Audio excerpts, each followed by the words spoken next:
Hello dear students, यदि आप 20 में 20 नंबर पाना चाहते हैं तो ये वीडियो एंड तक ज़रूर देखना। और ये है क्लास 8 का प्रयोजना कार्य संस्कृत विषय का। ये कोई दिया गया है, कोई 2 अपने विद्यालय पर आधारित प्रयोजना तैयार कीजिए। दूसरा, ग्राम जीवन पर आधारित एक प्रयोजना तैयार कीजिए। तीसरा, कोरोना सुरक्षा एवं बचाव पर एक प्रयोजना तैयार कीजिए। और चौथा दिया गया है पॉलीथीन मुक्त भारत पर आलेख तैयार कीजिए। 4 दिए गए हैं, उसमें 2 आप लोगों को बनाना है और इसका मार्क रहेगा 20 नंबर का होगा। तो यदि आप अभी तक हमारे चैनल को सब्सक्राइब नहीं किया तो सब्सक्राइब कर दीजिए। और इसी तरह का वीडियो देखने के लिए डिस्क्रिप्शन बॉक्स में लिंक दिया गया है, आप वहां से जा कर के आप बाकी विषयों का भी प्रयोजना कार्य देख सकते हैं। तो चलिए स्टार्ट करते हैं, इसका आंसर देख लेते हैं। ये आप लोगों को क्वेश्चन दिया गया है। ये क्वेश्चन पर हम चारों का देख लेते हैं, जिसमें 2 देखेंगे। पहला देखेंगे अपने विद्यालय पर आधारित एक प्रयोजना तैयार कीजिए। तो यहाँ पर उसका आंसर आप लिख सकते हैं विद्यालय। विद्यालय वह स्थान होता है जहाँ विद्या प्राप्त होती है। हमारी ज़िंदगी का सबसे अहम और ज़्यादा समय विद्यालय में ही बीतते हैं। विद्यालय से ही हम अपने भविष्य में पढ़ने वाले क्षेत्र को तय करते हैं, इसलिए विद्यालय सबकी ज़िंदगी में बहुत महत्व रखता है। दूसरा कॉलम लिखोगे पैराग्राफ, विद्यालय की हमारी जीवन में भूमिका। अगर आपने अभी तक हमारा चैनल सब्सक्राइब नहीं किया तो अभी सब्सक्राइब करें और बेल आइकॉन को क्लिक करके हमारी लेटेस्ट वीडियोस के बारे में अपडेट जानें। विद्यालय जीवन का एक ऐसा जीवन है जहां हम दोस्तों के साथ रहते हैं, जीवन का असली आनंद उसके साथ अनुभव करते हैं। कभी कभी ऐसा पल आता है सभी के जीवन में जब हमें माँ बाप से ज़्यादा नज़दीक हमारे शिक्षक लगते हैं। विद्यार्थी के जीवन को सही राह एक शिक्षक ही दिखाता है। तीसरा पैराग्राफ लिखोगे विद्यालय की परिकल्पना। विद्यालय जीवन की परंपरा, सदियों से हमारा देश ज्ञान का स्रोत रहा है। हमारे यहाँ आदिकाल से ही गुरुकुल परंपरा रही है। बड़े बड़े राजा महाराजा की अपना सारा वैभव छोड़कर ज्ञान प्राप्ति के लिए गुरुकुल जाते थे।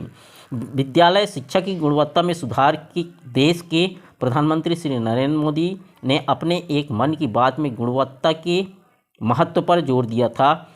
अब तक सरकार का ध्यान देश भर में शिक्षा के प्रसार पर था, किंतु अब वक्त आ गया है कि ध्यान शिक्षा की गुणवत्ता पर दिया जाए। अब सरकार को स्कूल की जगह गुणवत्ता पर अधिक ध्यान देनी चाहिए। इस तरह से आप जो है इस यहाँ पे लिख सकते हैं पहला का। चौथा का देख लेते हैं पॉलीथीन मुक्त भारत पर आलेख तैयार कीजिए। तो जिसमें से चारों में से कोई 2 आप लिखेंगे। पॉलीथीन मुक्त पर ये आलेख दिया गया है। पॉलीथीन मुक्त भारत, पॉलीथीन अब पूरी दुनिया में चर्चा का विषय बन चुका है और प्रदूषण में भी प्लास्टिक का योगदान रहा है।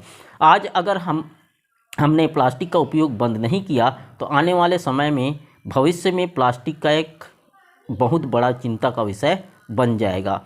भारत को पॉलीथीन मुक्त कैसे बनाएं? यदि हमें भारत को प्लास्टिक मुक्त बनाना है तो कुछ नियमों का पालन करना पड़ेगा। आपको पता होगा कि शादी विवाह में खाने के लिए प्लास्टिक का डिश का प्रयोग किया जाता है। अगर उसके स्थान पर पिलर या पारंपरिक मिट्टी के बर्तनों का उपयोग हमें करना चाहिए। आप जितना हो सके प्लास्टिक का उपयोग कम करें और जो भी प्लास्टिक आपके उपयोग में नहीं है उसे रिसाइकिल के लिए भेज दीजिए, क्योंकि इससे आपको ही फ़ायदा होगा। अगला लिखोगे जितना हो सके उतना प्लास्टिक का उपयोग कम करना चाहिए। यदि हमें बाज़ार से कोई सामान लानी है तो एक बड़ा थैला लेकर जाना चाहिए और उसी में सामान लाना चाहिए। चौथा, प्लास्टिक को अपने विस्तार से कम करने के लिए हमें आसपास प्लास्टिक का उपयोग कम करें और उस पर चर्चा करना चाहिए और सभी को जागरूक करना चाहिए ताकि प्लास्टिक का उपयोग कम हो सके। इस तरह से आप लिख सकते हैं। यदि इसका PDF डाउनलोड करना चाहते हैं तो टेलीग्राम लिंक डिस्क्रिप्शन में दिया गया है, वहाँ से जा कर के आप इसका PDF डाउनलोड कर सकते हैं और लिख सकते हैं। दोनों लिखेंगे तो आपको 20 का 20 नंबर मिलेगा। आशा है ये वीडियो आप लोगों को अच्छा लगा होगा। यदि अच्छा लगा तो अपने दोस्तों के साथ शेयर कर दीजिए और एक लाइक तो ज़रूर बनता है। मिलते हैं नेक्स्ट वीडियो में, तब तक के लिए जय हिंद, जय भारत।